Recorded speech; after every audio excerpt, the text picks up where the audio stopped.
दोस्तों, आज हम आपको बकरी का बच्चा पैदा करने वाली औरत के बारे में बताने वाले हैं। तो दोस्तों, औरत ने बकरी का बच्चा कैसे पैदा किया, आइए सुनते हैं। लेकिन आगे बढ़ने से पहले आप इस वीडियो को लाइक जरूर करें। दोस्तों, बयान किया जाता है कि किसी जगह एक बहुत बड़ा मैदान था, जहां उगने वाली घास कहीं और नहीं उगती थी। तो पहाड़ के नीचे रहने वाले लोग, जिनके पास जानवर थे, बकरियां थी, वो लोग पहाड़ पर आकर जानवरों को चराया करते थे। उन्हीं में एक बहुत ही खूबसूरत सी औरत भी थी, जो अपनी बकरियां वहां लाकर चराया करती थी। वह गरीब थी। उसको बकरियों का दूध बेचकर इतने पैसे नहीं मिलते थे कि वह अपना गुजारा कर सकती। उसने एक ऐसा तरीका इस्तेमाल किया कि काम भी बन जाए और किसी को पता भी नहीं चले। बकरियों को चराने के पीछे खतरनाक साजिश थी। शैतानी सोच के साथ वह अपना कदम उठाती थी। लोगों को बहकने से उसका काम बहुत अच्छा चल निकला था। लोग उसके दीवाने होने लगे और वह जो कहती वह ही किया करते। अब उसको किसी चीज की कोई जरूरत नहीं होती थी। बकरियां तो वह नाम के लिए चलाती थी।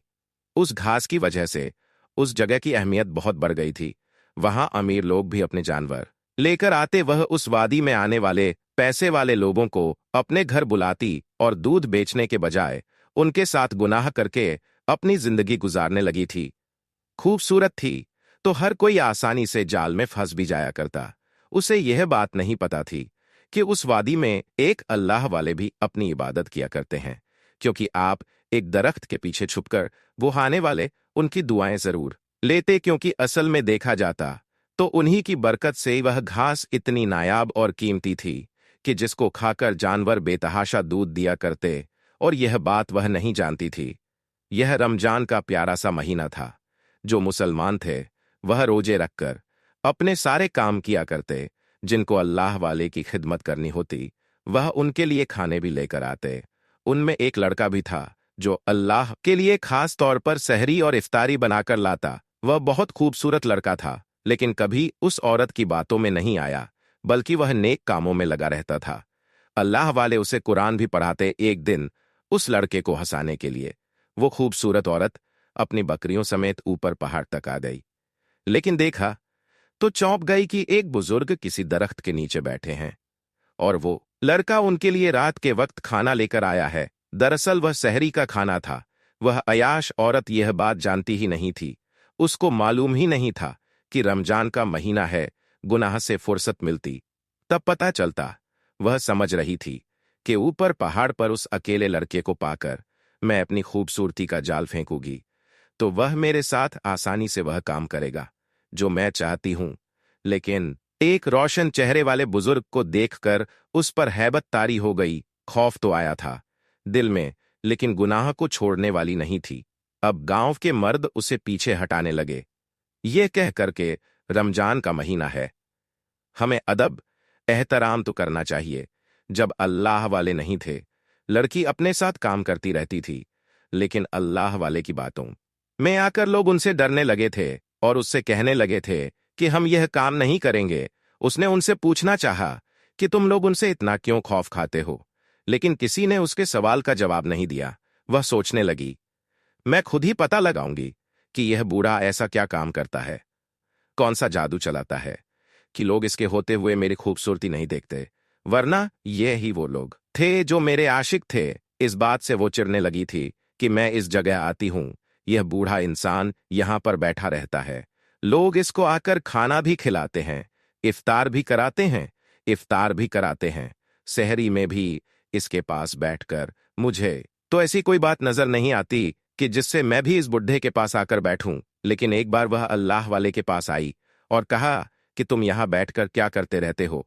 आपने कहा कि जो सब करते हैं वह भी मैं करता हूं। तुम जो यहां फारिग बैठे रहते हो, हम तो मजदूरी करते हैं, बकरियों को यहां पर चराते हैं। अल्लाह वाले ने कहा, तुम बकरियां चरती हो, तुम रहती कहाँ हो? मैं नीचे उस गांव में रहती हूं। तुमने सवाल क्यों किया कि बकरियां चलाती हूं?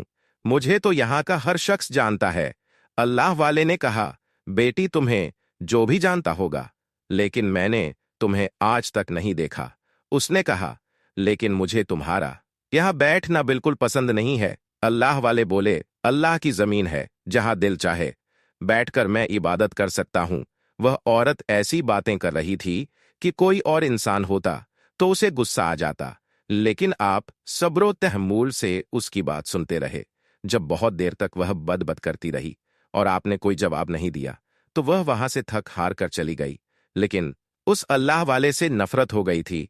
सोचने लगी, इस अल्लाह वाले को यहां से हटाकर तो दम लूंगी मैं। लोग इसकी बातें सुनकर मुझ पर ध्यान नहीं देते हैं। अरे, रमजान का महीना हो या कोई भी महीना हो, मैं तो खूबसूरत हसीना हूं और मुझे देखते नहीं हैं। वह दिखावा बहुत करती थी। एक दिन सोच लिया कि यह बूढ़ा तो मर्द है, मैं कुछ ऐसी बात कहूंगी कि मेरी बातों में आ जाएगा। एक दिन वह अपनी सबसे सेहतमंद बकरी अल्लाह वाले के पास लेकर आई और दरख्त से बांधकर कहने लगी कि उस दिन मैंने आपके साथ गुस्ताखी की, मैं बहुत शर्मिंदा हूं। मुझे गुस्सा नहीं करना चाहिए था। यह बकरी मैं आपको हदियाना इफ्तार करें। अल्लाह वाले जानते थे उसकी नीयत क्या है, लेकिन फिर भी आपने कुछ नहीं कहा, काने काट आदा। अब लोगों में उसकी बातें होने लगी कि उसने अपनी सबसे अच्छी बकरी अल्लाह वाले को दी है। ये तो बहुत ही नेक औरत है। और यही नहीं, वह अल्लाह वाले के पास कर कहने लगी कि मैं आपसे अच्छी अच्छी बातें सीखना चाहती हूं। मैं गलत थी जो आपके बारे में कुछ और सोच रही थी। आप तो बहुत नेक इंसान हैं। लोग बड़े हैरान थे कि यह इतनी पारसा कैसे हो गई। यह तो कल तक मर्दों को फंसा थी और अब इस तरह अचानक इसकी काया कैसे पलट गई। कल तक जो इस्लाम के नाम को सुनना नहीं चाहती थी, अब एक अल्लाह वाले के पास बैठी है। उनमें से एक आदमी ने कहा, अल्लाह वाले की जबान में ऐसी तासीर है, सोचो तो उनके बैठने पर जब इतनी अच्छी घास उग सकती है जिसको खाकर हमारी बकरियां सेहतमंद हो जाती है, तो यह औरत क्यों नहीं सुधर सकती। एक दिन वह अल्लाह वाले के पास आई और कहा कि मैंने आज तक रोजा नहीं रखा। अल्लाह वाले बोले, क्यों तुम मुसलमान नहीं हो? उसने कहा, मुसलमान हूं, लेकिन मुझे इस्लाम के बारे में बताने वाला कोई नहीं था। अब जब से आपसे मिली हूं, मेरे दिल में ईमान जागने लगा है और मैं सोचती हूं कि आपकी तरह मैं भी बहुत इबादत गुजार बन जाऊं और रोजे रखूं। अल्लाह वाले बोले, अगर तुमने नियत की है तो तुम रोजा रखा करो। इस तरह अब औरत अल्लाह वाले के पास ही रहने लगी और यह सब उसकी चाल का हिस्सा था ताकि लोग उसको एक अच्छी औरत समझे। उसने अल्लाह वाले की खिदमत में रोज बकरी का दूध निकाल कर देना शुरू कर दिया और कहने लगी, जब तक रमजान का महीना है मैं आपकी बहुत खिदमत किया करूंगी।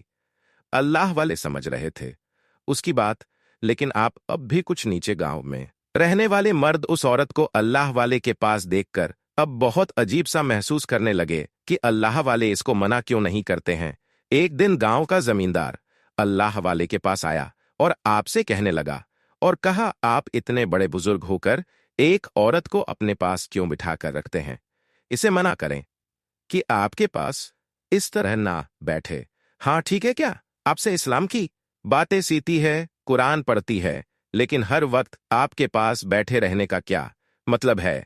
आप इसको समझाती क्यों नहीं? अल्लाह वाले ने कहा, मैं कह दूंगा। उस एक रात आप इबादत कर रहे थे और सहरी का वक्त भी होने वाला था।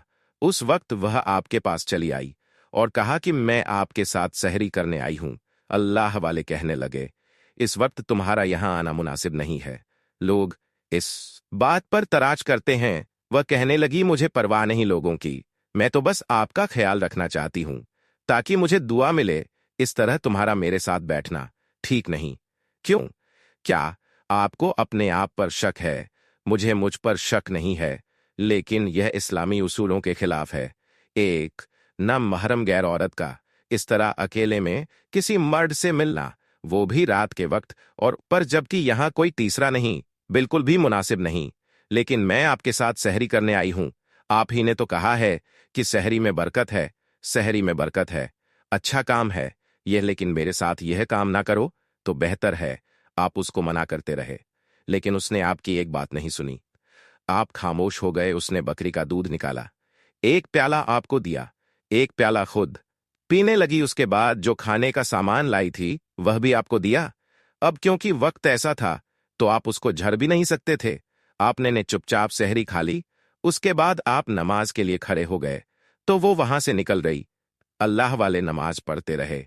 आपको खबर न हुई कि वह वहां से जा चुकी है। उसको जो काम करना था वह कर लिया था। रमजान के दिन ऐसे ही गुजरते रहे। अब हैरान करने वाली बात यह थी कि वह औरत किसी के सामने आ नहीं रही थी। लोग सोचने लगे कि अल्लाह वाले ने उसको समझाया होगा, इसलिए वो उनके साथ नहीं बैठती है, ना ही अब बकरियां चराने आ रही है। इस बात पर गांव वाले सुकून में आ गए, लेकिन वह आदमी जो उसके आदी थे, उससे मिलना चाह रहे थे, वह उनसे भी नहीं मिल रही थी। वह परेशान भी थे, लेकिन किसी से उस बात का इजहार नहीं कर सकते थे कि अगर लोग उनकी बात सुनते तो कहते ऐसी नापाक ख्वाहिश का इजहार तुम इस वक्त कर रहे हो जबकि यह मुकद्दस महीना है। लोग ताने मारते, इसलिए वह लोग डर के खामोश होकर बैठ गए कि रमजान गुजरने दो, फिर देखते हैं वह कहाँ गई। लेकिन वह अनक वो हुआ जो कोई सोच भी नहीं सकता था। एक दिन अल्लाह वाले के पास सब लोग जमा थे और आपसे कुरान पाक पढ़ रहे थे कि दूर से वह औरत रोती हुई अल्लाह वाले के पास आई और कहा, आपने बहुत बुरा किया, मेरे साथ ऐसा नहीं करना चाहिए था। तुम्हारे साथ और तुम इतने दिनों के बाद आई हो, मेरी तुमसे मुलाकात तक नहीं हुई और कहती हूं कि मैंने तुम्हारे साथ कुछ गलत किया है। आपने ऐसा किया है जो कोई मेरे साथ नहीं कर सकता। अल्लाह वाले बोले, तुम यहां पर पहेली ना बुझवाओ, बताओ क्या किया है। मैंने तुम्हारे साथ यह लोगों, तुम सब गवाह रहना, इस इंसान ने मेरे साथ ज्यादती की है। इसने मेरी इज्जत पर हमला किया है और मैं इसलिए अपने घर में छुपकर बैठी थी। मैं उम्मीद से हूं इस बच्चे का बाप कोई और नहीं, ये बड़ा इंसान है।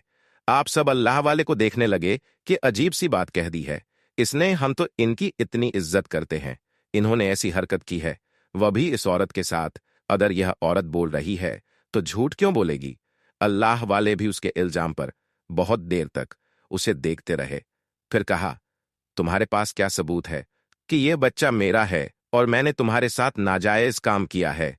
उसने कहा, मैं आपके साथ यहां आकर सहरी करती थी, रात में अकेले आप मुझे बुलवाते, जबकि लोग आपको समझाते थे कि अकेली औरत को अपने पास मत बिठा। लोग समझते थे कि मैं आपके पास जानबूझकर आ रही हूं। ये लोगों तुम लोग नहीं जानते हो कि मैं तो इनको बिल्कुल भी पसंद नहीं करती थी, लेकिन इन्होंने कुछ इस तरह मुझ पर पड़कर फूका कि मैं इनके पास रात के अंधेरे में भी आने लगी। तुम लोगों के डर से इन्होंने मुझे छोड़ दिया, लेकिन किसी को मुंह दिखाने के लायक नहीं छोड़ा।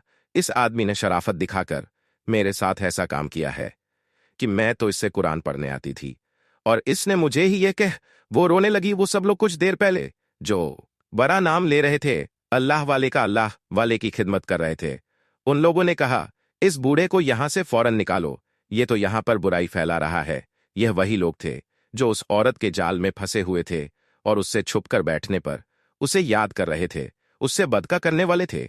लेकिन आज जब उसने उस अल्लाह वाले के लिए ऐसी बातें की तो वह सब आपके खिलाफ हो गए और कहा कि निकालो इनको यहां से। उतने में वह लड़का आगे आया और बोला, भाइयों, इफ्तार का वक्त है, इनको इफ्तार तो करने दो। वह कहने लगे, ऐसे इंसान के साथ हम इफ्तार भी करना पसंद नहीं करते जो अपने रोजे को खराब करते और जिसने नेक औरत के साथ इतना बुरा किया। वह मक्कारी से हंस रही थी, लेकिन यह हंसी किसी को दिखाई नहीं दे रही थी सिवाय वाले ने कहा, ए औरत, मैं सब जानता हूं कि तूने कैसा मकर का जाल बिछाया है। तू एक चालाक औरत है। तू क्या समझती है मेरे यहां से जाने पर तेरे सारे काम आसान हो जाएंगे। तू सोच भी नहीं सकती कि तेरे साथ क्या होगा। उस औरत ने खुद कुछ नहीं कहा, लेकिन उसका एक हिमायती, वही जमींदार अल्लाह वाले के पास आकर कहने लगा, नहीं सुनेंगे हम अल्लाह वाले की एक बात। किसी ने नहीं सुना। उनकी जो सबसे ज्यादा खिदमत करता था वो लड़का उनसे कहने लगा, ये कैसी बातें करते हो, यह तो नेक पारसा इंसान है, इनको तुम इतना मत गिराओ। तुम वही हो ना जो उनको बड़ा बुजुर्ग मानते थे, इनके पास आकर कुरान पढ़ते थे, इनकी खिदमत किया करते थे, और आज इस औरत के कहने पर इनको इतना बदनाम कर रहे हो। वह जमींदार चीख कर बोला, हम कुछ नहीं जानते। अल्लाह वाले के रूप में यह एक शैतान है, दरिंदा है। ए बूढ़े, निकलो यहां से, तुम्हारा वक्त आ चुका है। मामला अल्लाह के हुजूर पेश कर दिया था। आप किसी की तारीफ, किसी की खिदमत के मोहताज नहीं थे। बहरहाल वह जगह का सबसे अमीर आदमी था। उसने सबके साथ मिलकर अल्लाह वाले को उस जगह से हटा दिया और उस औरत से कहा, देखा, तुमने जो कहा मैंने कर दिया। अल्लाह वाले वहां से जा चुके थे, वह समझ रहे थे उन्होंने बहुत बड़ा कारनामा सर अंजाम दे दिया है। खास तौर पर वह बद का, और जो दिल दिल में अपनी इस कामयाबी पर खुश हो रही थी। लड़का बहुत उदास था। उसे पता था कि वह अल्लाह के नेक बंदे बेकसूर है, लेकिन वह कुछ नहीं कर सका। सब अपने अपने घरों को चले गए। दूसरे दिन उस पहाड़ पर अपनी बकरियों को चराने आए तो उनके मुंह खुले के खुले रह गए। वहां पर तो कोई घास थी ही नहीं। वह परेशान एक दूसरे को देख रहे थे। इस जगह के अलावा कहीं और घास उगती ही नहीं। हमारी बकरियां तो इसी घास पर जीती है, घास को खाकर दूध भी दिया करती है। हम इन्हें लेकर कहाँ जाएंगे? वह जमींदार के पास आए और कहा कि ऊपर तो घास है ही नहीं, हमारी बकरियां तो भूख ही मर जाएगी, और यह अगर दूध नहीं देंगी तो हम कैसे अपना गुजारा करेंगे? जमींदार और गुस्से से बोला, वह अल्लाह वाला कोई जादूगर ही था और उसने ही जादू से ही घास खत्म कर दी है। लेकिन लोग तो परेशान थे। वो गरीब लोग थे, जमींदार अमीर आदमी था, उसके पास गोदाम भरे हुए थे। दौलतमंद शख्स, उसको कोई फर्क नहीं पड़ा। लेकिन गरीब किसान अपनी बकरियों को लेकर रोने लगे। क्या हमने उस जमींदार की बातों में आकर उस अल्लाह वाले के साथ बहुत बुरा सलूक किया है? उनकी बरकत से यह घास उगती थी। अब तो हम भूखे मर जाएंगे और रमजान का महीना कैसे गुजरेगा? वो लोग अल्लाह से माफी मांगने लगे कि या अल्लाह, हमने एक नेक शख्स का दिल दुखाया है। वह लोग वापस लौट आए थे, अल्लाह पाक से माफी मांग रहे थे। लेकिन उस औरत और उसके आशिक जमींदार के दिल पर कुछ भी ऐसा नहीं हो रहा था। वह औरत तो इस चक्कर में सारे काम कर रही थी कि लोग फिर से उसकी खूबसूरती के दीवाने हो जाएंगे, उस पर पैसे लुटाएंगे। लेकिन अल्लाह वाले की मोहब्बत का जादू हुआ कि वह लोग उसके साथ यह गुनाह करना ही नहीं चाहते थे। सिवाय जमींदार के कोई भी उसके पास भटकता नहीं था। इसलिए अल्लाह पाक से दुआ करते, रमजान की रातों में इबादत करते कि वह अल्लाह वाले हमारे पास वापस आ जाए। वह किसी लालच के लिए उनको नहीं बुला रहे थे, बल्कि वह सच में दिल से शर्मिंदा थे। एक दिन उस लड़के ने उस जगह बैठकर जहां पर अल्लाह वाले अपनी इबादत किया करते थे, दुआ मांगी, ए अल्लाह तू सुनने वाला है, जानने वाला है। अल्लाह वाले के साथ बहुत बदसलूकी की गई है, उनको वापस लौटा दे, ताकि उस पहित और उसके आशिक का उनके बगैर तो यहां से बरकत ही उठ गई है। रमजान के महीने में भी यहां से गुनाह खत्म नहीं हो रहा है। दो शैतान इस महीने का एहतराम नहीं कर रहे हैं। बस खबा कि सारा गांव उसकी लपेट में आ जाए, उनको भेज दे। वह ऐसे तरप कर दुआ कर रहा था, गिर गिरा कर माफी मांग रहा था कि अल्लाह पाक ने उसकी दुआ कबूल की। जैसे ही उसकी दुआ सुनी गई, उस अल्लाह वाले की आवाज आई, क्या हुआ बरखुरदार, तुमने मुझे याद किया? उसे अपने कानों पर यकीन नहीं आया कि अल्लाह वाले इतनी जल्दी वहां आ जाएंगे। वह बोला, हजरत आ गए। यकीन नहीं आता, लेकिन तुमने मुझे बुलाया था, मैं आ गया। देखिए ना आपके जाने से क्या हाल हो गया है। रमजान के पाक महीने में भी यहाँ पर सब नापाकी ही नापाकी नजर आ रही है। आप कुछ कीजिए, खत्म करवाइए। यह सब लोगों की बकरियां भूखी मर रही है। आपके जाने से सब कुछ सुना सुना हो गया। अल्लाह वाले ने कहा, अब सब ठीक हो जाएगा। आप उस दरख्त के नीचे बैठे ही थे कि क्यों सब दरख्त के नीचे बैठे ही घास फिर से उगना शुरू हो गई। हरी भरी घास उग चुकी थी। अल्लाह वाले उससे कहने लगे, जाओ सबको खुशखबरी दे दो कि वह अपनी बकरियों को यहां पर लेकर आ जाए। उस लड़के ने गांव वालों को जाकर कहा कि जल्दी से आओ, देखो उस पहाड़ के ऊपर आकर देखो क्या हो गया है। खबर जमींदार को भी मिली, बड़ा हैरान हुआ। वह सभी किसान, सारे मजदूर लोग पहाड़ में घास उगी हुई थी। सबने अपनी बकरियां घास पर छोड़ दी। बकरियां मजे से घास खाने लगी। उनको घास खाता देखकर वो लोग भी सुकून महसूस कर रहे थे। जमींदार ने उस लड़की से कहा, यह सब कैसे हुआ? जिनके आने से पहले हुआ था, वो फिर से आ गए। उनके कदम पड़ते ही घास यहां पर फिर से उगाई। जमींदार को बड़ा तैश आया। उसने कहा, वह आदमी यहां क्यों आया? तू जानता नहीं कि उसको यहां से क्यों निकाला गया था? उस औरत के साथ क्या किया था उसने? लड़का बोल पड़ा, मेरा मुंह मत खुलवा हो, जानते हैं, तुम भी जानते हो। अल्लाह वाले खुशी खुशी उस पहाड़ पर बैठे हुए हैं, अपने लिए नहीं लोगों के लिए यहां आए हैं, अब अपनी बकरी को चराने के लिए। औरत भी वहां पहुंच चुकी थी। वो खोलने लगी, यह कैसे हो सकता है? बूढ़ा तो चला गया था, फिर यह कैसे आ गया? जमींदार के कान में उसने कहा, इसको यहां से निकालो। यह वही है ना जिसने मुझे नापाक किया है? अल्लाह वाले ने उसकी आवाज सुन ली थी। आपने कहा, सबूत है तेरे पास कि मैंने तुम्हारे साथ बुराई की है और तेरा बच्चा मेरा है? सबूत तो यही है ना कि यह खुद बोल रही है। एक औरत झूठ क्यों बोलेगी? जमींदार चलाया। अल्लाह वाले ने कहा, हो सकता है यह यहां से निकलवाने की साजिश कर रही है। वह जमींदार मजाक उड़ाते हुए कहने लगा, कितनी बड़ी खुशफहमी है तुम्हें। तुम कौन से इस जमीन के मालिक हो या बड़े दौलतमंद इंसान हो, मेरी तरह की तुमसे दुश्मनी करेगी? हम तो देख रहे थे कि तुम इसे रात के अंधेरे में अपने में पास बिठाया करते थे। शर्म तो नहीं आती? सहरी के बहाने तुमने इसकी पाकीजा ददार किया। अब फिजूल बातें नहीं करोगे। से एक बार तो अल्लाह वाले वहां से जा चुके थे, लेकिन अब वह दुआ और बहुत सी दुआओं से वहां पर आए थे, और जिसके लिए कोई नहीं होता उसके लिए अल्लाह होता है। कुदरत को यह बात पसंद नहीं आई। उस आदमी के इस कदर रूसबा करने पर अल्लाह की कुदरत जोश में आई, उस फाहियान दे दी। वह बोलने लगी, तू झूठा है, यह औरत भी मक्कार है जो मेरी मालकिन होने का दावा करती है। तुम लोग अल्लाह के बंदे पर घटिया इल्जामात मत लगाओ जो गुनाह इन्होंने कभी किया ही नहीं। इस गुनाह को इनके सर मत थोपोंग और फाहियान थे। यह बकरी किस तरह बोल रही है? यह वही बकरी थी जब अल्लाह वाले को गांव से रुस्वा करके निकाला जा रहा था। तो फाहियान ली ये कहकर कि तुम इस काबिल नहीं हो कि इस बकरी के दूध को इफ्तारी या सहरी में पियो। मैं तुम पर रहम खाकर यह बकरी तुम्हें देकर चली गई थी, लेकिन तुम तो इसको रखने के लायक हो ही नहीं, इसलिए बकरी वापस ले रही हूं। अब वही बकरी अल्लाह वाले की शान को बयान कर रही थी। औरत जो बहुत देर से चुपचाप खड़ी थी, उसने जब देखा कि मामला बिगड़ रहा है और बात मेरे ऊपर आ जाएगी, वो बोली, अच्छा छोड़ो, मैं यहां से जा रही। वो बोली हूं, तुम लोगों की बहस से मेरी तबीयत बिगड़ रही है। उसकी बकरी बोलने लगी, तू इतनी खबीस औरत है, एक घटिया इरादे के साथ अल्लाह वाले के पास आई। इनको तूने इसलिए बुरा बनाना चाहा कि इनके यहां से जाने से तू वही हराम काम शुरू कर देती जो पहले भी करती थी।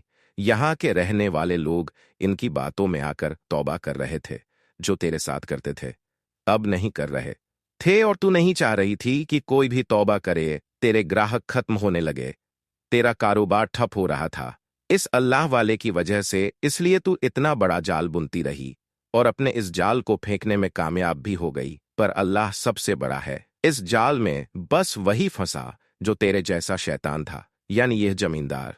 अब सब चालाकी धरी की धरी रह गई। एक बकरी साफ साफ उसकी पोल खोल रही थी, और वह किसी और की बकरी नहीं थी, यानी अल्लाह वाले की बकरी नहीं थी। वह खुद उस औरत की बकरी नहीं थी। अल्लाह वाले बोले, तुम लोगों ने सुन लिया, एक बकरी बोल रही है। लोग तो वैसे ही अपने पिछले रवैये पर सर झुकाए खड़े थे। आपने कहा, मुझे इस बात पर अफसोस है कि एक मुबारक महीने का भी तुमने अदब एहतराम नहीं किया। गुनाह से पैसे कमाने का यह औरत तू सोचती रही। तूने यह ना सोचा कि जो अल्लाह हम सबको रिस्क देता है, अगर तू उससे मानती तो क्या वह तुझे नहीं नवाजता? तूने क्यों बुराई का रास्ता चुना? लोग आपकी बात सुनकर उस फहद दिया जाने दो, इसको सब मुंह खोले।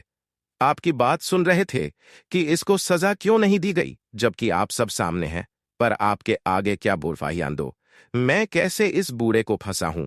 पर वह अनजान थी इस बात से कि जब अल्लाह एक बकरी को जुबान दे सकता है तो क्या कुछ कर सकता है। अल्लाह वाले की सच्चाई तो सामने आ गई थी। लोग आपके साथ थे, लेकिन वह इंतजार कर रही थी उस बच्चे का कि इस बच्चे को इस दुनिया में आने दो, फिर देखना कैसी चाल से इस बूढ़े को मैं सबके सामने बदनाम करती हूं।